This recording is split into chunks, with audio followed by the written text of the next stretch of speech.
Hello and welcome to Landscape Photography World, the podcast for everyone passionate about landscape photography. I'm Grant Swinburne and I'll be your host on this show, talking to landscape photographers about their motivations, likes and dislikes. For Genevieve Ginty, the complex simplicity of colour and light has always captured her. It takes her breath away and propels her to create. Combining her love, study and practice of art, photography and design with 20 years of media production, management and education, for Genevieve this is the perfect marriage of form and function. Clear communication and individual expression to create beautiful photographs or designs and/or a well-designed space in a website. Amongst decades of work and life experience, Genevieve studied at the National Art School in Sydney, the Australian Centre for Photography and the Graphic Design School. She started working with Photoshop in the 90s and taught her way through the Adobe suite ever since. Genevieve worked in film and television production for 20 years and spent almost half of that teaching the same at the Australian Film,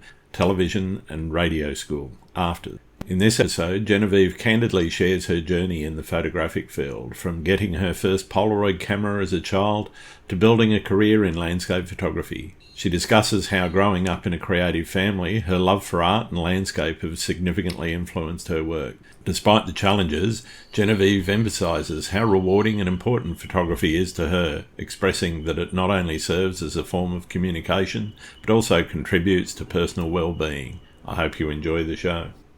G'day, Genevieve. Welcome to Landscape Photography World. How are you going? Good, thanks, Grant. How are you? Yeah, very good.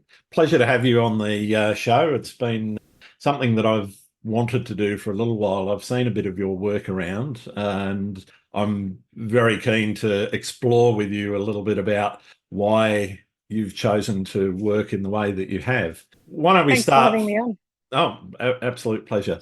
Why don't we start just with a quick 5 seconds on where it's all come from, where you got started and why you're a photographer? Yeah, sure. So I did get my first camera when I was quite young. It was a Polaroid camera in the 80s. And I remember my absolute delight and excitement, but then that turned to quick disappointment when I ran out of photos really quickly and the 10 packs were too expensive. So I think I sped through like 2 or 3 packets and then that was it. And then I picked up the camera again when I was 15 to take photos of a very dear friend of mine. She wanted to do some modeling and she said, could you take some photos of me?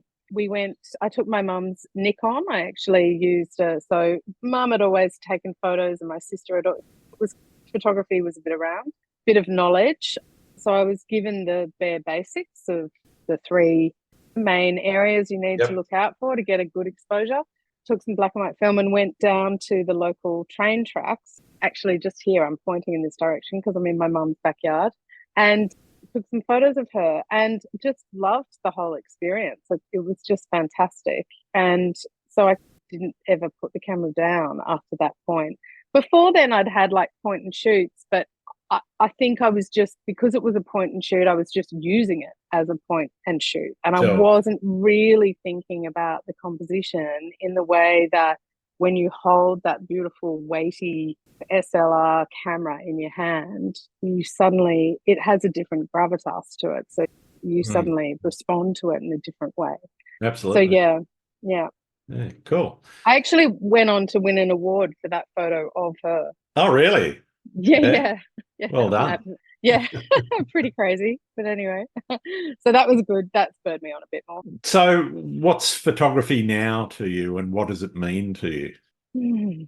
It's so many things. For me, it's almost like a meditation, especially when I'm out in the environment, in the landscape and photographing the landscape. It's a very powerful kind of poignant moment where I feel like there's a correspondence between myself and the environment that I'm photographing.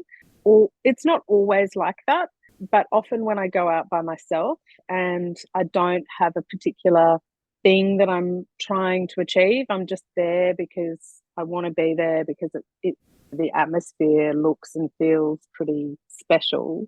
Sure. So I get drawn out there and then it becomes it's that, as well as then wanting to share those moments with other people. and then at different times in my life, it's been different things. Like there was a period of time when I was a young teenager after I'd picked up that camera, wanting to be a photojournalist and wanting to go into Okay. war zones and save the world with my Yeah. camera, or save the save the African wilderness with my camera.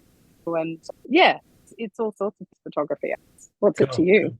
Oh, to me, it's really a way of life as far as I'm concerned. It's something that Mm, it becomes a little bit all-consuming to my wife's regret sometimes, but it's definitely, for me, just a way of expressing myself in a way that I haven't really been able to do in any other way. I can write a mm, little bit, but most of that effort used to get put into corporate reports and whatever that I had to write with. mm. Yeah, To be yeah. honest, weren't that inspiring. I tried to get creative a couple of times, but you could only It's a go bit so far. it's a bit like water though, isn't it? Like it has to Yeah, find its own course. It has yeah, to your creativity has to find a way so it'll go under the rocks if it needs to and flow. absolutely. Yeah. Mm, And I think for me, if anyone bothers to look at my work, a lot of it is about water itself. And mm. I Same. guess that relationship between water, and I was about to come back to yours, is I think part of life, but it's also necessary for all life. And my connection with the ocean, it just brings back some of the childhood memories of paddling around rock pools and the ocean pools around Sydney and so forth. And that's one of the reasons why I do it, is to bring back some of those feelings of just being a little bit freer of responsibility. Yeah, exactly. That's fantastic. So you mentioned water being a big part. Why is it such a big part for you, and what is it that draws you to it? I guess that element in particular started when we moved to the Hawkesbury River about 7 years ago Sure. with my family. So we now live on Dangar Island in the Okay. Hawkesbury, Yep. which means that we have to cross water to go anywhere outside of our little suburb. And so that created a different relationship with water to anything that I'd had previously. Mm. And then also, it's provided me with the privilege of being able to see that environment in all its different, like across the seasons, Yeah. across the day, Yep. in every different kind of phase that it can be. And it's constantly changing. It just changes from minute to minute. And Mm. there are some skies or atmospheres that I've seen around the river that I've never seen again. And you think to yourself, oh, that'll come.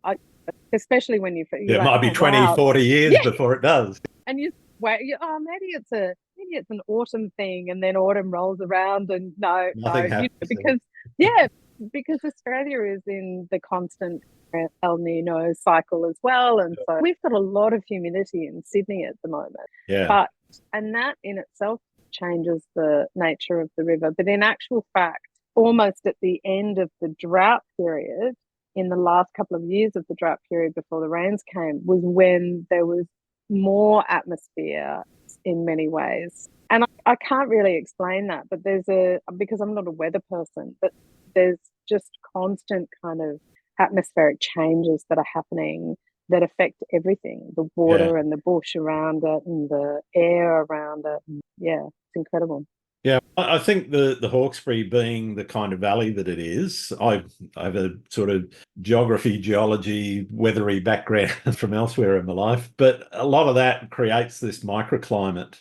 And even Mm, different stretches of the river have their own separate microclimates, because there's areas that in little bends and things that don't get a lot of sun. They might have half an hour's sun or an hour's sun, depending on the season, yeah. every day. And so within that little microclimate, the whole atmosphere changes. The flora and fauna is different to something that's only 20 yards down the river. Yeah, that's exactly right. And then on top of that, you've got the tidal changes as well, Of course, yeah. which make massive differences, and the currents that come and go with that. And the whole river is really quite extraordinary, and there's just always new things to see there. But it's also made me really intrigued with every other bit of water that I can find. Like I've just taken some photos recently of reflections of melaleucas in like probably what would have been about an inch of water in a field, but just the way that the light and that like everything just worked. And so it I'm fascinated with the way that water will reflect. It's not just about the reflections, but I guess it is. I don't know. I find it very hard to. That's okay. I do know what you're talking about, because Yeah. one of the things we talked about, the microclimates, the micro changes in where you position yourself. You walk 5 feet to the left or right of that exact spot, and you won't see the You same won't see it. reflection or see, you just won't Yeah. see that image that you've got. Yeah, that's exactly right. And often it's a moment in time. Like I drove past that copse of trees so many times, and then since then I've gone back and the little pool of water isn't even there anymore, and like so much of it. And there was another series I did, this creek in the Hawkesbury, which was literally about 7 minutes of just the perfect conditions of sunlight coming through really dark storm clouds into a very narrow canyon of a creek after rain. So all the bush was lit up with all its splendiferous colours, and the light was just perfect. And so for a very short period of time, there was just this kaleidoscope of colour on the surface of the water, and then it was gone. Like just so, yeah. So one of the things I like to ask is whether or not you're a planner or you're more spontaneous out in the field. From the sounds of it, to me, without you saying anything, you're on the more spontaneous end of the spectrum. Yeah, definitely.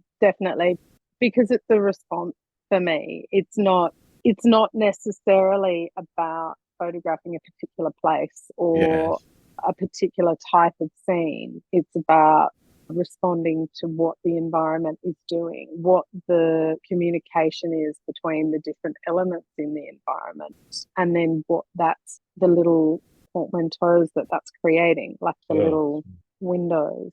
Yeah. One of the things I'd like to go back to is where it started to be art for you, for photography, where it changed from documenting stuff like you said, running around with your Polaroid to, okay, this is something that's a little bit more than that and has a little bit more meaning than just wandering around snapping shots randomly.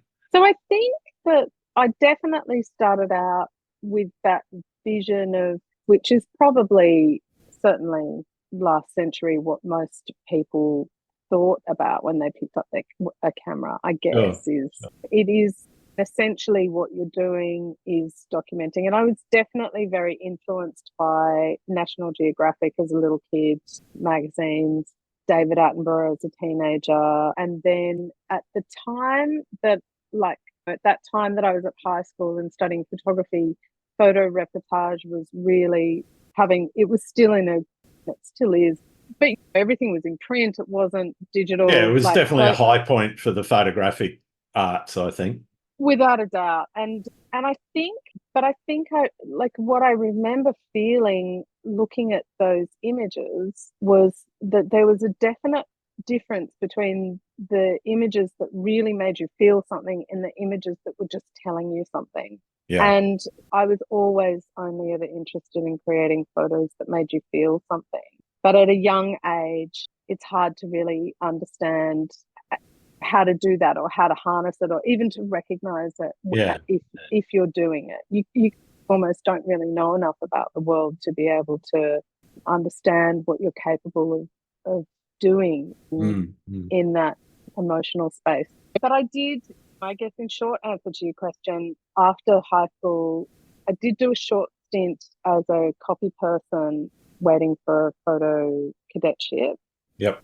So I was second in line for a photo cadetship. And then I realized that it was Murdoch. And so I realized I didn't really want to work. I Wonder had why. I just had a political, I was really torn between what I wanted or needed to do personally and what I wanted to stand for ethically. Or so anyway, I bailed out of there and I went to art school. So pretty early in the piece, it became about art. Yeah. Yeah. One of the things you mentioned, ethics, one of the things that I've noticed about your work is the emphasis that you put on the environment. Obviously, it's an important thing to you. And I think one of your recent images won the Hahn-Muller Award for Oh yeah. 2023. And that was definitely about the environment. Talk to me a little bit Yep. about what it means to you and Oh, why I you mean, want to capture it in your photography. I guess that goes back to that Geo David Attenborough Oh, okay. influences that I was talking about before. I think that it's always been there. And I spent a good part of my youth in on holiday camps in the Kangaroo Valley that was all about the bush and respecting the bush. And so it was really in my bio. I think my first line is I was brought up on art and the landscape, and that's Yep. true. It was almost like my mum was a very cultured is a very cultured person. There was a lot of art in my life. Went to art galleries in a stroller.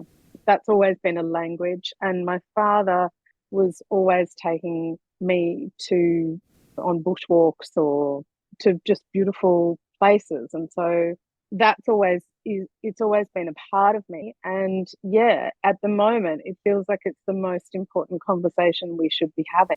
I know that there's a lot of really intense stuff happening in the world now, and there's a lot of people fighting for their lives in a physical sense and also in a psychological or emotional sense as well.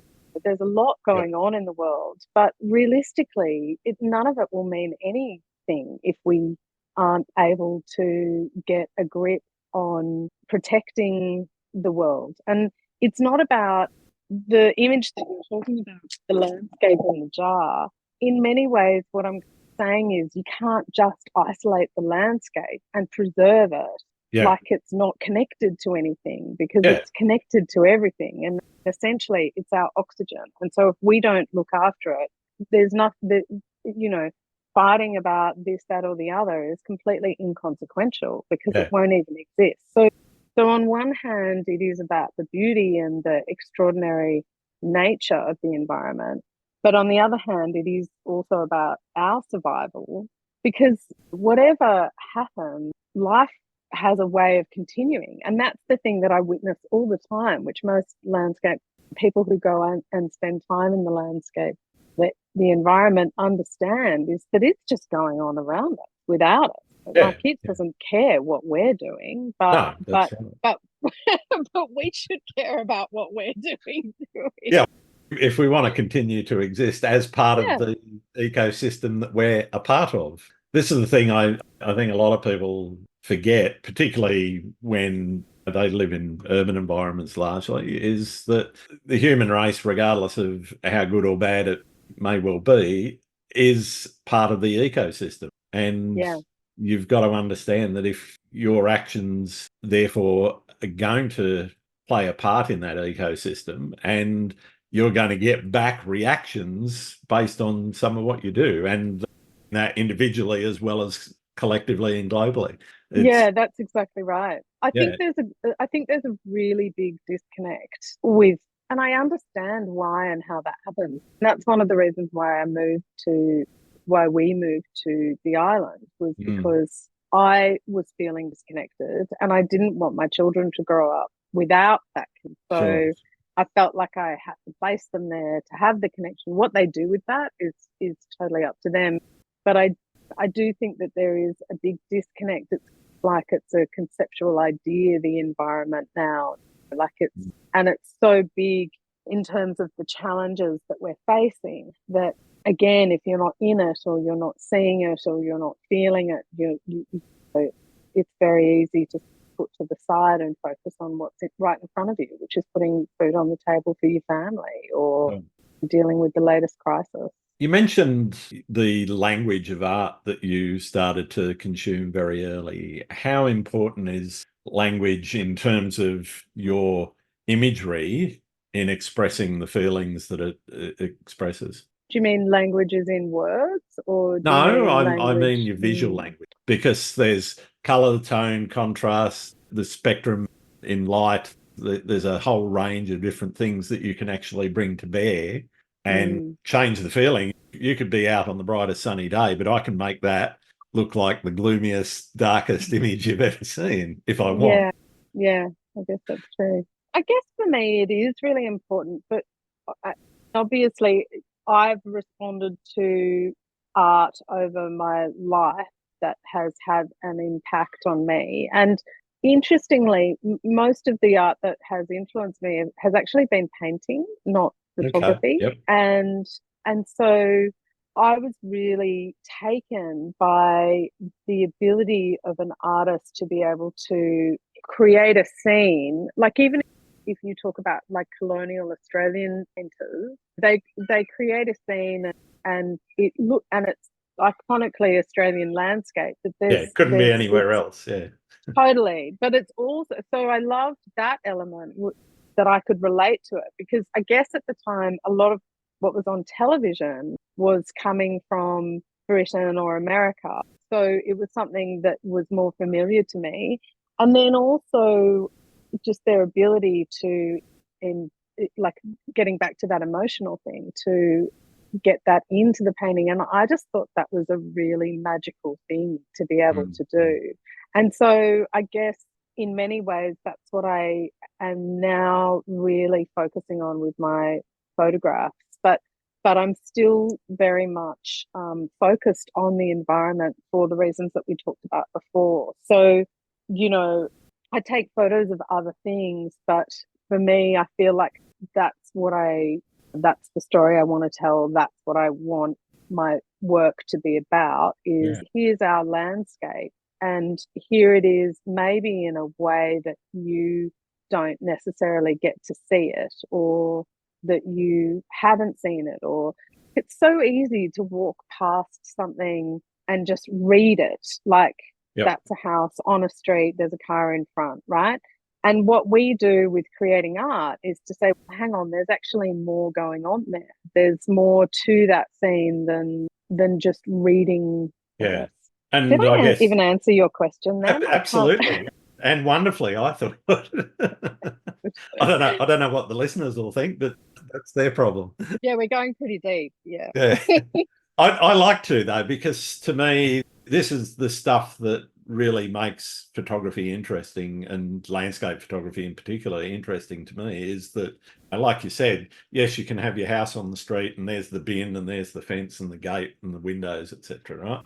But if you change your focus or change your perspective of that, you can just put a slant of the eaves, for example, or a part of a window or a part of the gate, and you can actually make something that says, here's a house, or here's a gate to a house, and here's what I'm saying about it is that it's dilapidated, or it's really well kept, or it's really bright and cheerful, or whatever it is that you want to express. And to me, that's what I love about it.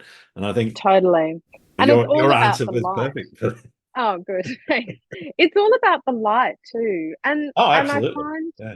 I find like sometimes when I'm out on the river, I'm amused by the landscape, because I feel like there are these little collections of rocks right next to a tree in a way that's almost whimsical. And it's like, Yeah. what exactly are you doing there? Like, how did you end up there? Like, how is it that there's this sort of sandstone shelf, but there's a collection of four massive boulders, and you're all hanging out together like you tried to get together or something? It's anamorphizing, but that's not really how I see it. I just think that it's taken a very long time for it to look like it looks, Yeah. and the scenes like that. And I just think there's life in there. It's just very slow. Yeah. How would you define success in your photography? And it could be commercial, it could be artistic. I don't care. I think For me, it's definitely when people respond to to a photo, to a work. So when people look at it and go, or I actually had a girl cry, like a Oh, woman wow. just looking at a photo just made her. So that's amazing. Like to me, that's kind of everything because then I've communicated. What I was trying to say has been said, it's been received. People are getting into the photograph and that's it, definitely. Cool, cool. What do you see as being the most important place, or sorry, I'll start that again. What do you see as being landscape photography's place in society at the moment? Yeah. What I'm really loving at the moment is that a lot of people are taking photographs in the landscape, of the landscape. And that has really opened up the type of photographs that we're seeing now of the landscape, which I think is great. And there's a lot of iconic photos or iconic places that you can go to take photos. I am really drawn to the very kind of normal, almost like I was saying before, you just pass it by on another day, parts where there is something going on which is interesting or intriguing or whatever. I think that what's great about all of that is that people are spending time in the environment, in the landscape, taking photos, or it's turning up on their feed, or people are noticing it in a different way and responding to it in a different way. And Yep. some of the photos that I take, I'm just like, oh, I really love it if someone puts that in their lounge room or something. So they've got a piece of the environment or the landscape in their view Sure, all the sure. time. Like, how fantastic is that? So I think that for everyone who's taking photos, whether you're taking your own photos and putting them on your own walls, or it doesn't really matter. I just think the awareness that's coming out of landscape photography is really great. How do you challenge yourself to think outside the box and experiment with new ideas and approaches? So probably by really trying to push into taking photographs in a way that are representational, but not just representational. It's still that art thing, but I guess like with the Melaleucas, those images I'm really in love with at the moment because they're quite clearly trees, but they're not quite there. They're Yep. there. You don't know whether it's a shadow, a tree, a reflection. It's not very clear exactly how or what's going on there, but it's still definitely a tree. And I think that I'm quite interested in that. I don't spend a lot of time in post production because I grew up in an analog. So the first, I want to say, maybe 15 years that I was taking photos was analog and or Yep. close to, and I spent a lot of time processing my own film and my own photos, and even using the color darkroom at RIP, ACP. And so I really still approach photography with my digital camera in much the same way that I approached analog photography. So I don't want to take photos and then spend a heap of time in post production, Yeah. changing it all. But that's not to say that I won't do that at some point down the track, because who knows? Who knows what's going to happen or what you get interested in. So it's tricky. You don't want to paint yourself into a corner of, oh, I don't do that or Yeah. whatever. But Yeah. just at the moment, that's my approach. And so in terms of challenging myself, it's about, okay, how do I get a photograph that is not, that I guess pushes or blurs that boundary and really moves into the art space.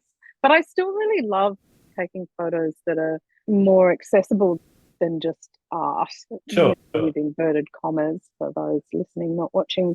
Yeah. You use composition, lighting, and you mentioned minimal post processing. I guess some of your images are quite impressionistic. And I think you've recently done a series, it might have been the Melaleuca one that I'm thinking of, where you've gone very impressionistic. How do you experiment in that space to start pushing the boundaries around what it is that you can see Yeah. versus what you want to convey as a feeling? Yeah. There's a lot of lost photographs along the way to get there. There's a lot that come home that have nowhere to go. There's a lot of trial and error in that. But it really comes down to, it's all about the light.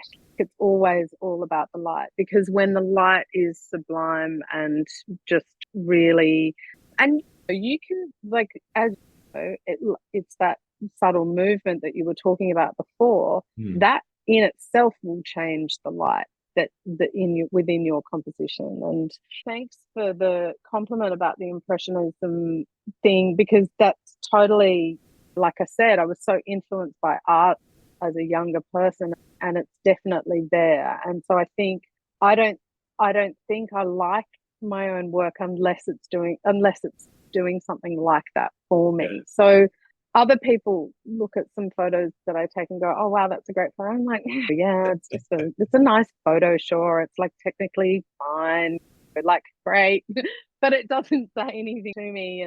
But then stuff that I think says something to me doesn't necessarily say something to anyone else. Like, it's all interpretation. Exactly. And I know some of my favourite photos nobody else likes, but that's fine. Yeah, totally. Yeah. They're for me, they're not for them. So, Yeah, but I personally really love the way that light changes colours in the landscape. I really love that.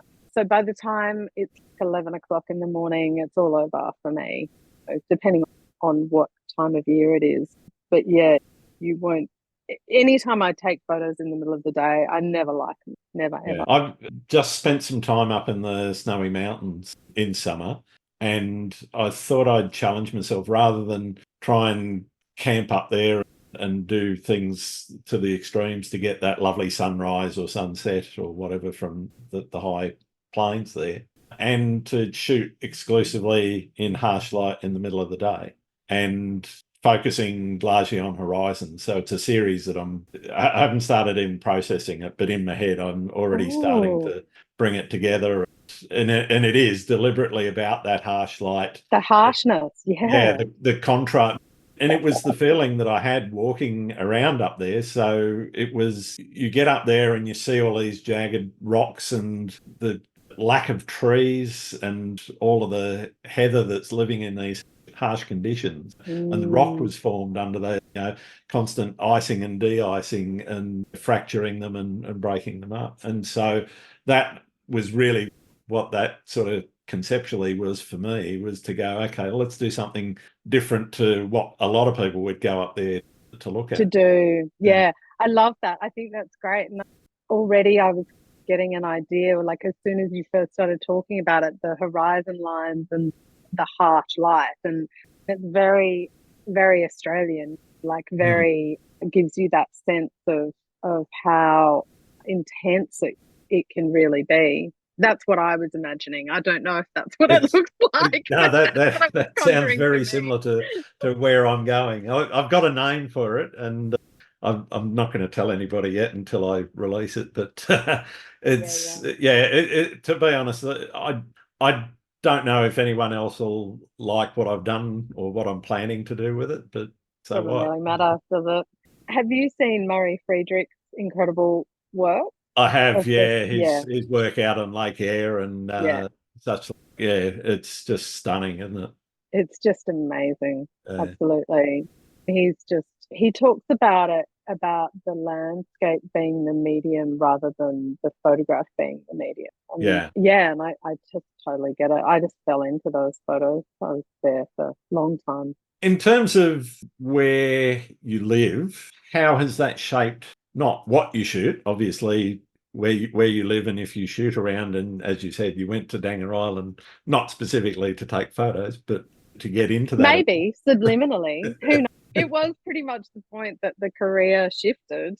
That's for sure. And COVID definitely pushed it over the edge, but I was already edging quite a lot towards. Sorry, I cut you short. You didn't even get to ask a question. No, it's fine. That's okay. I'm accused of this a lot around the dinner table. No, that's fine. I'm the same. What I was going to ask was, how has where you live shaped how you shoot as opposed to what you shoot? because yeah. obviously, if you, as I was saying, if you're living in an environment that's enjoyable to shoot in, and you are shooting that, then that's what you shoot. But how you shoot that plays in back into some of that impressionistic stuff we were talking about before. Yeah, I think what's really fantastic about where I live is that if so every morning that I wake up, like pre-dawn, I sit bolt right up in bed and I look out the window and check the conditions. And if the conditions are like something that I'm looking out for, or a different, or and I think about everything in terms of what the season is. So if it's a little bit foggy, how quickly is that going to burn off? Yep.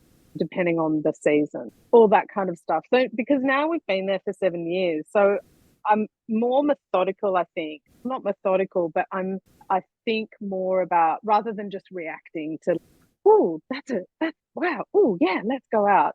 Yep. I'm more, okay, is this going to provide me with something different? Do I have time to go further than I've been before, or do I just have time to go more local, and am I going to get anything? If that's the case, am I going to get something new, kind of thing?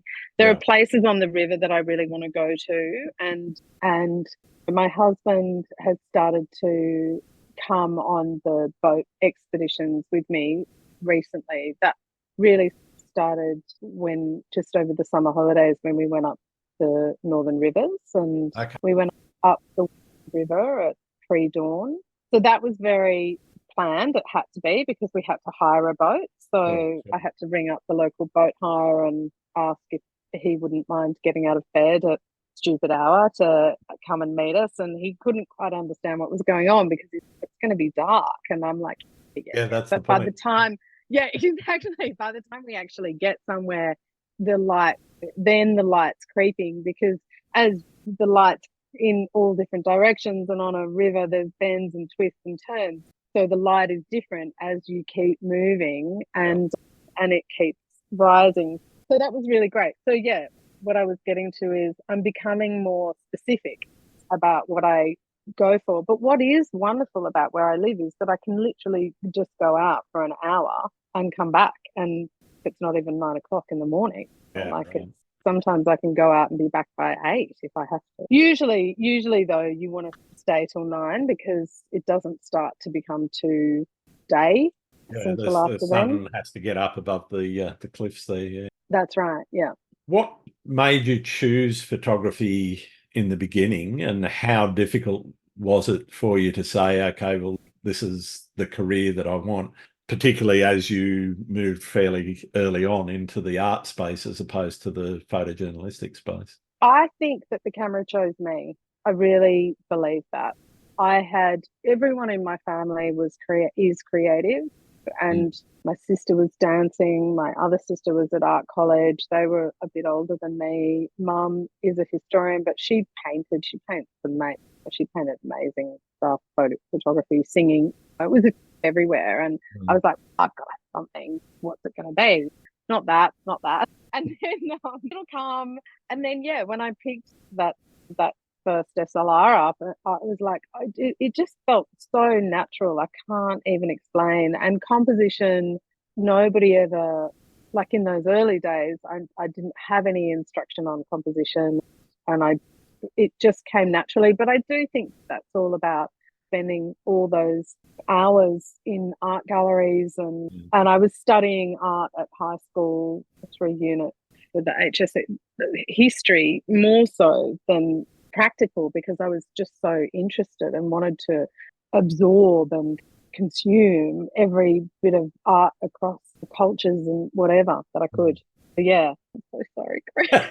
It's not a problem. It was more around how you chose it as a career. Yeah, and then so when after art school, I did take lots of I did a lot of band photography. Like most people in their 20s, I was working in hospitality, and I was actually working at the basement for a very long time. So I had access to a lot of live acts and musicians, and could basically photograph what I want. And that was really fantastic. And then there were a lot of people working there, a lot of friends who were in the business as well. So did a lot of stuff that way too. But it was really hard in the 90s to get work, to get published. There wasn't a lot. And then the lag between taking the photos. So unless you were employed in for a newspaper or a magazine specifically, the lag between taking the photos and then getting the time to develop and print the photographs yourself was often too big to then be able to get any meaning or traction. And then without the story, would it even get into any of the music rags that were around? So there was a bit of that. And like musicians and artists don't have any money, so nobody had any real money to. It's not, you wouldn't really call it very commercial work. Like, I mean, it was commercial in the sense that you got paid, but certainly not enough to leave my night job. And anyway, so then after doing that for a while, I was like, actually, I think it was starting to wear my relationship with photography, and it was becoming a chore rather than a joy. And I was getting other corporate commercial work, but that wasn't why I got into taking. That's not why I wanted to be a photographer. So I had to really think hard about that, and just decided that maybe it would be quite nice to have a job where someone paid you for your skills and where you had hospitality was great. So I ended up working in TV for about 20 years. And there was crossover. So I was still doing photography leading into it and then coming out of it. And I really enjoyed that, and it was great. And it was just the right period of my life to make money, start a family, get a mortgage, all of that kind of stuff. And to not be having the existential crisis of, oh, why doesn't anyone like my art? I want to come back to that later too. And because when your finances are dependent on it, and it's so closely knitted to your core being of who you are, it can be a wonderful thing if it really works, but a very torturous thing if you're waking up every morning wondering whether you're going to make enough money to put food on the table. So I wasn't really interested in doing that in the early years. And then a whole heap of things ended up happening, and then we ended up on Dangar Island. But even still now, it's not the only thing I do. I create websites for artists as well. And that's for artists and other interesting people. And I do commercial photography work as well for interiors. There's a real mix of stuff that's going on, but it's much better. Well, let's talk about that. How do you structure it? Obviously, and most photographers I know can't survive just on their artistic landscape work. Selling prints is a rarity for most people, and it's really hard to get any traction anywhere else, etc. But I guess, how do you structure things so that there are multiple strings to your bow and that you're able to smooth out some of the lumps and bumps that happen in income and outgoings? Yeah, it did. Like, I've still got 2 school-age children, and at the point that the children came onto the scene, full-time work in TV alongside my husband's full-time project-based work was just too much for one household. Sure. For our household, rather. I shouldn't say that about but for our household, that was just too hard. No one was having a good time. So I had the privilege of not having the pressure of having to be the primary income earner for that period of time, but still need to bring money in. So now it's a balance of, like I say, the website and graphic design work, mostly website. And for me, that's just another art project. Like, it's another creative outlet for me. But it means that I'm at home in the studio, I'm not out in the field, and they're obviously longer pieces of work. Yeah.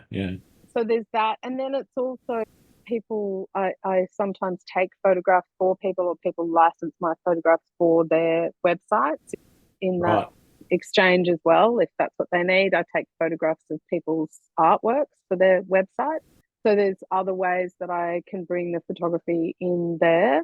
And then, yeah, like I say, I've been doing interior commercial work as well. So it just all balances out. And so then there are periods of time where I don't get a lot of time to go and take photos out in the landscape but that's okay as well, because there's often photos that I've taken at another time that really just didn't get any attention when I came back because I had to get into work or something happened. There's always something happened. I've got 3 parents who are at the end pointy point. Yep. So that's time consuming too. Yeah, I can imagine. How do you balance everything, life and everything else, and then there's photography? Yeah, I get asked that Obviously, question something's a got lot to give at the somewhere. moment. Is it the photography or is it life? I think that really changes on what my personal needs are or what the needs are of the people around me. With the 3 parents and the 2 children, any one of those can have a pretty big need at any one period of time, at any point. And really that's in many ways, like I think this is the career I always want to have, but because of those other things of wanting a mortgage and that kind of stuff, it's just started a little bit later. But it makes sense when you do have a family, if you can have that flexibility to be able to walk out of your work situation and deal with a crisis for a few hours, or take a day out of your week to go and manage something that needs managing. So it's part necessity that it's like a clockwork.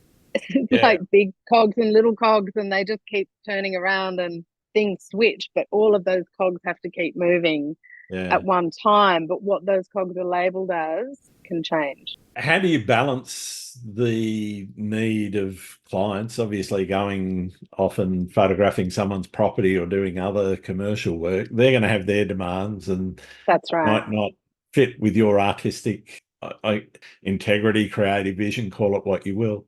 How do you deal with situations like that? So I've been lucky in the sense that most people come to me knowing they come to me because they want what I am offering, because they like the style of photographs that I do of interiors, or because they want a website that doesn't look like anybody else's website. Yeah, right. Because they want what I can give them. There have obviously been a couple of situations, as there is in any business, where I've gone partway down a path and I've known that you just have that feeling, right? You just know this probably isn't a great marriage, but we're going to do it because they're paying and they've said that they want me. So let's see. And it never goes the way that it was. And it's always been a mutual respect thing. Yep, this isn't really, you're not getting what you want. I can't give you what you want because my brain doesn't work that way. So if you want straight corporate, and I actually say it on my website, if you want straight corporate, don't come here. You need to go somewhere else. And I get asked to do events like photograph. I can't do that kind of stuff. I made the mistake recently of doing it again and regretted it. You forget the reasons, or you know the reasons, and you think, oh, maybe it'll be different this time, and it's not. It's just not. Like it's. I don't mind doing event. It depends on the event. Corporate events, I actually don't mind because they can be quite interesting. But yeah, family events and weddings and that sort of thing. No thanks. It's so much pressure. There's so much pressure, and particularly if it's a friend or a friend of a friend that's recommended you. Oh, he's a photographer, he can do that, or she's a photographer, she can do that. Yeah. And it's tricky as well when it's a friend or family situation, because then you're removed from it. You're not even allowed to have a good time. Because as soon as you take your eye out of the viewfinder and go and have a chat with someone, you're off the job. So it's a bit of a fraught one, that one. What's your most memorable photo experience? Well, definitely that first one with my friend Phoebe, and another friend was with me, Daniel, who's also an amazing photographer. And he came to it a bit later. We did a little bit of a swap. He started in film and then just when I was moving into film and TV, he moved into photography. Oh, okay. Cool. One of those funny things. Anyway, so definitely that one. And then the one that I shot recently up at the Northern Rivers of a great egret on the river. Mm. That was really memorable because we were just going along, and it was really pretty.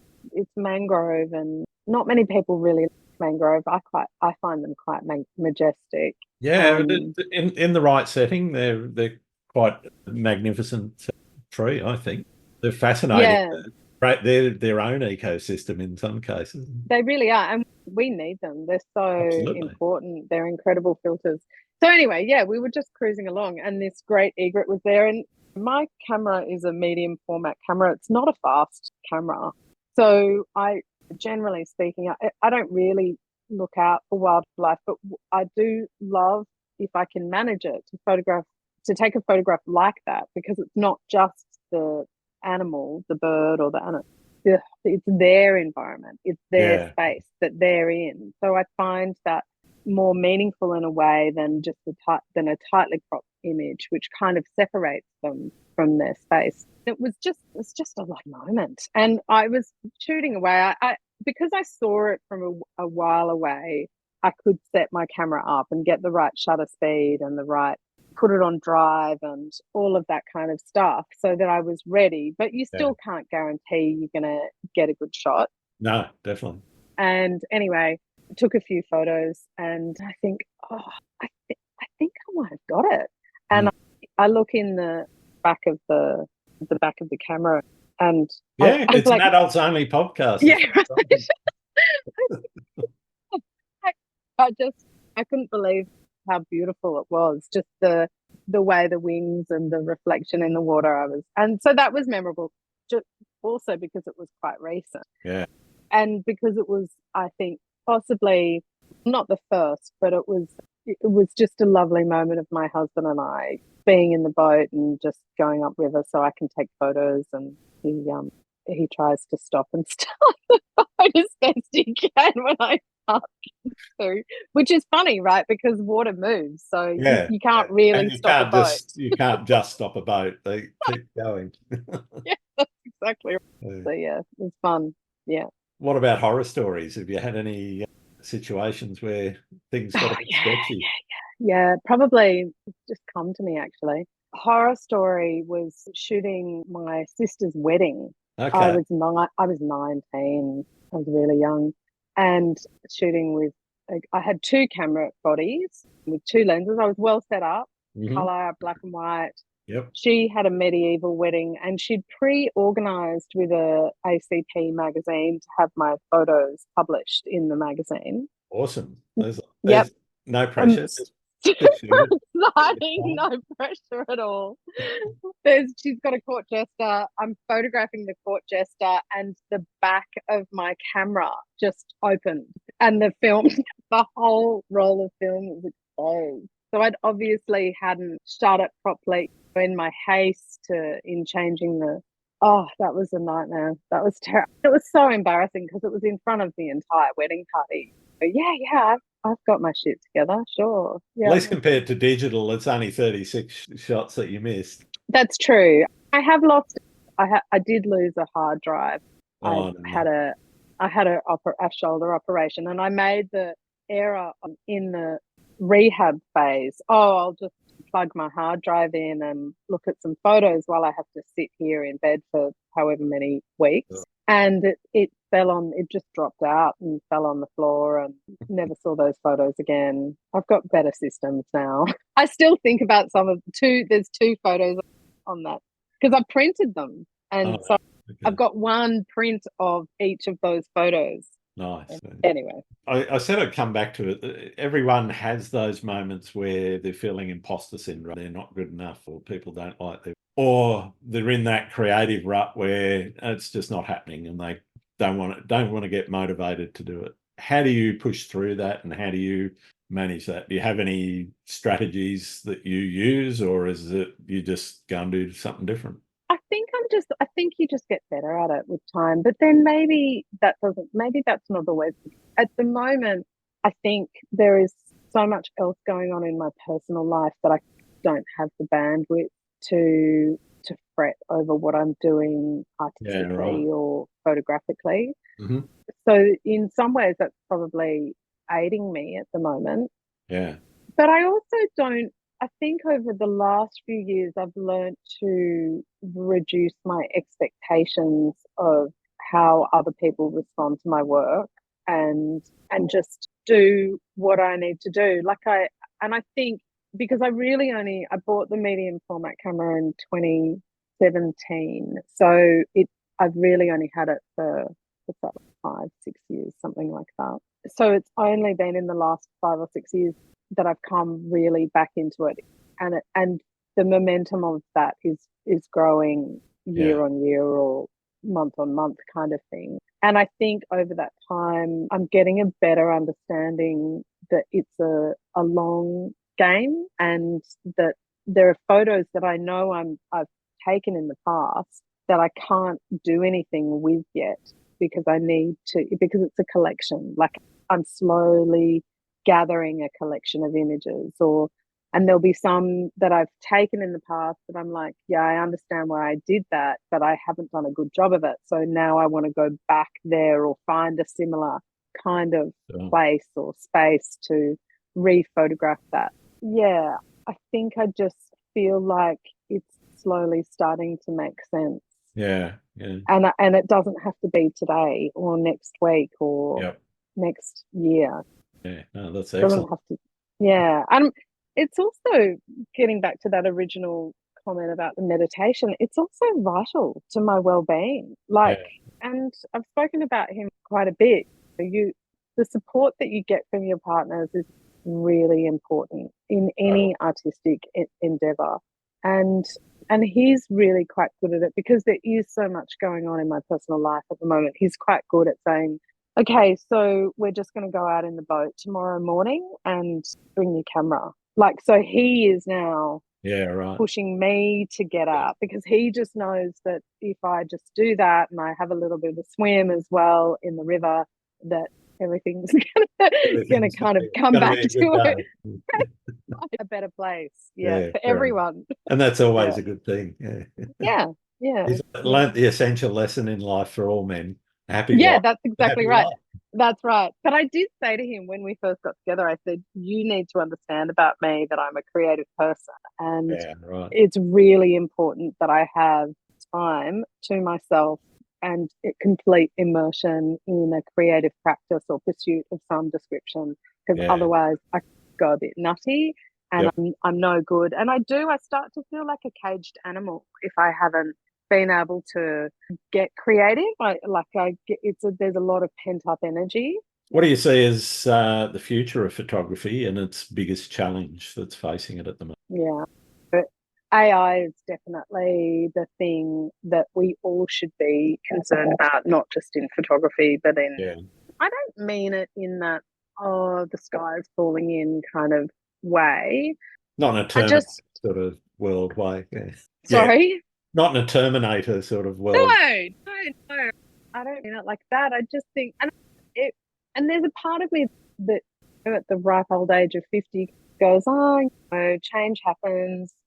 Things, we went from gold into decimal currency. Decimalisation. That are big, and the change is constant, and it has to be. Yep. And so part of me wants to see AI as just a part of that. And I'm not particularly concerned about AI in terms of photography because I don't work, well, maybe I should be, but I don't work in portraiture, I don't work in reportage, I don't work in those highly commercialized spaces where I think it can be a massive threat. And I think for people who, I heard someone the other day say that because they sell clothing and they can just use AI to put different clothes on.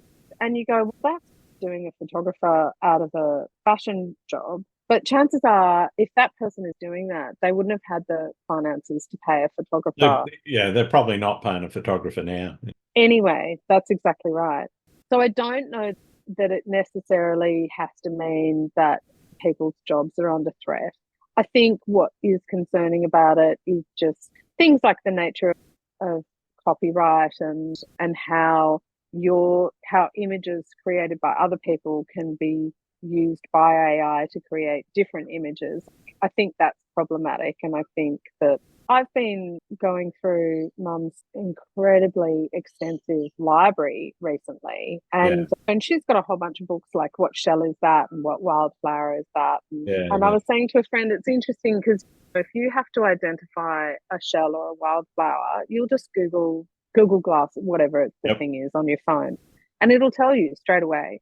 Yeah. And that's great. You've got the information you were looking for. But what you've missed out on is looking at all the other shells leading into that, or wildflowers leading into finding the one that you wanted to identify, and anything else that you might learn along the way from a book. And so I think that regardless of what AI is doing, the way that society is going, people are doing that anyway. Yeah. People are just cutting out all the stuff, going straight to the information they want. And so there's no peripheral learning and now I'm completely off topic of AI, but I just think it's part of... I get exactly where you're going on that. And I, in some way, agree. Yeah. Yeah. So, but I think people will always want to... Sorry, your original question was, what's the biggest challenge? Do you want to retake that? Yeah, if you want. I don't mind. Challenge on photography, because that's like totally off topic. What is the biggest challenge in photography? Oh, I'd still say it must be AI.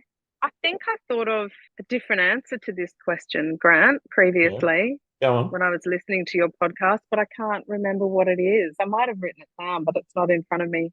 So I'm thinking that I think that photography will always have a place. I don't think that photography really will ever be under threat, I guess, is probably my short answer. I think that it is such a strong medium for communication. I think that what will happen is we'll go through a phase where AI will definitely have an impact on that immediately, in the same way that it has with deep fakes and that kind of...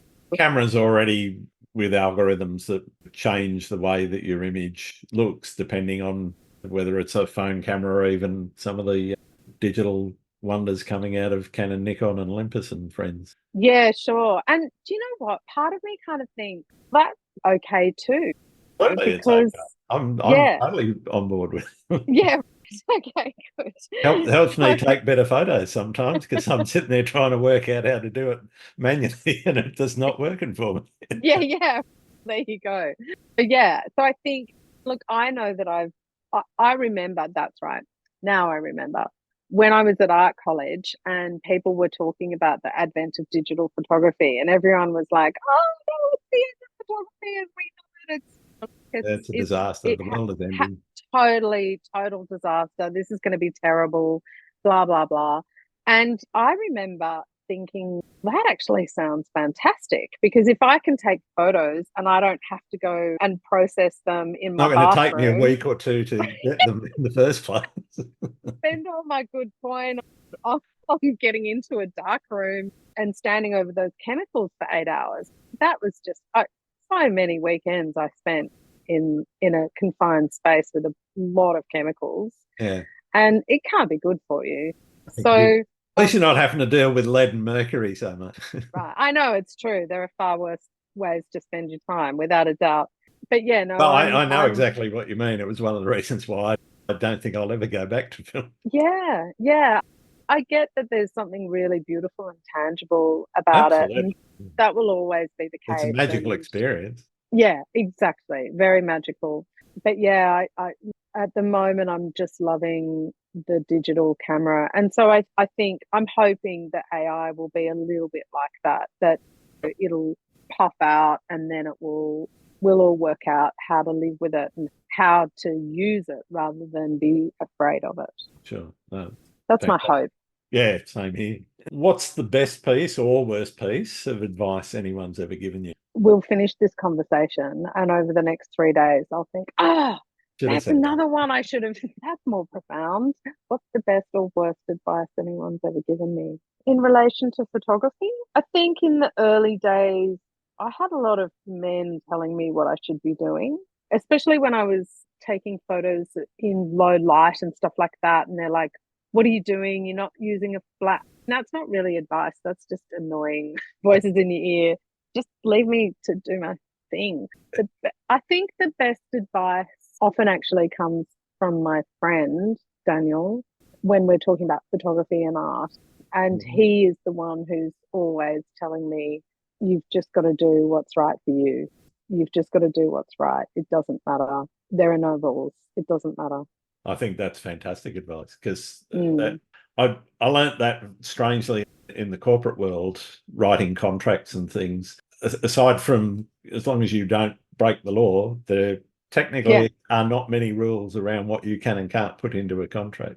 And how you structure things. So the lack of rules that people impose on themselves, I think, is one of the biggest drawbacks that people have, either in their creative life or even in their corporate life, is that they have to run on these rails, and that's how it works. I think when I first, not when I originally started as a teenager, because you don't care what anyone says at that age. Of course not. But nobody else knows anything. No one knows anything past my children. But certainly when I first started this time around, I think I felt I was, because I was more mature and I felt like I had a lot of catching up to do. I really started to, I was like, oh, what are the rules? How is everyone else doing this? Is that too grainy? Is my ISO too big? Like, I don't know. And now I'm just like, oh, it's just what it, you make the choices you make for the reasons you make them. And it's so intuitive because it comes from all that time ago. And so it's only a problem if I don't like the outcome. It's not a problem for any other reason. Yeah. Cool. Are there any photographers out there you think I should be talking to? It's an interesting one, because I, like, most of the photographers I follow are artists who may sometimes take photos of the landscape, but there's one photographer that I met at the other art fair last year called Stuart Murphy, do you know him? He does some drone work. He does a lot of wetlands and stuff, and I've seen a bit of his work about. He has a similar love for that whole wetland estuary. I'm really drawn to all of that in the Australian landscape, and it's good. Lots of people are seeing it in a different way now, which is great. But he does some great drone of that. Like, we've seen a lot of beautiful stuff around Lake Eyre and Salt Lakes and that kind of stuff, but I really like his work because it's a different kind of landscape. So there's probably other photographers. There's an exhibition that I'm part of at the moment, and Janet Taverner she's an artist who has recently gone to Antarctica, and she's got some pretty incredible photos of ice walls. But she does a whole lot of different stuff as well that's not landscapes. I don't know if she's, So it's a tricky, I don't know. I'm not very good at answering that question. No worries, that's fine. Sorry. Well, unfortunately, we've got to start to wrap up now. I've got one last question for you, and it's one of the ones that my listeners really want to get to the bottom of. Do you like pineapple on pizza? Do you know, I think it has its place sometimes. I don't always order it. I guess it's a little bit like, it's such an Aussie invention, isn't it? Pineapple on pizza. I think so, yeah. Even though we call it the Hawaiian pizza, I think that's an Aussie invention as well. I'm not sure how many. Mind you, the New Zealanders will probably claim it. Oh, they might. It's true. Possible. When all of that started to happen, I started to think, maybe New Zealand is the seat of everything wonderful in the Antipodean space. But they didn't invent the Victor lawnmower. No, that's true. But yes, pineapple on pizza. Look, I don't mind it. I don't necessarily choose to go there, but fair enough. I usually just eat it if it's there. Yeah. I'm much the same. I don't care whether it's there or not. And if it's there, just adds that extra sweetness. Sure. I guess the thing about the Hawaiian is, though, if you take the pineapple off, it's just a ham. Yeah, It's it's just ham a ham feeds. pizza. Yeah, It's a bit dull without the pineapple. Let's face it. Yeah. yeah, I agree. I'm Mm. more of a lot sort of person. Yeah. Yeah. Yeah. Me too. Yeah. All right. It's been wonderful getting to know you, Genevieve. Where can people find your work? Thanks, Grant. It's been really fun talking about all of this kind of stuff. So people can find my work on my website, which is genevieveginty.com, and also on through Instagram, which is a hilarious thing these days. It's really not doing what it said on the box anymore, is Wow, it? they're just changing the shape of the box Oh, entirely. it's just incredible. So yeah, so in amongst your ads, you might be able to find one or two interesting images. So yeah, that's Genevieve Ginty as well on Instagram and Facebook. But, yeah, my Fantastic. website's probably the best place. Thanks very much. No problem. Thanks a lot, Grant. It's been fun Pleasure. talking to you. See you. Thanks again for listening to Landscape Photography World. I hope you enjoyed the show, and keep listening because I'll be joined by some great guests in upcoming episodes. You can find my work in this podcast at grantswinburnphotography.com. I'm also on Vero, Twitter, YouTube, Instagram, and Facebook. I'm Grant Swinburne. Hope to see you out shooting soon.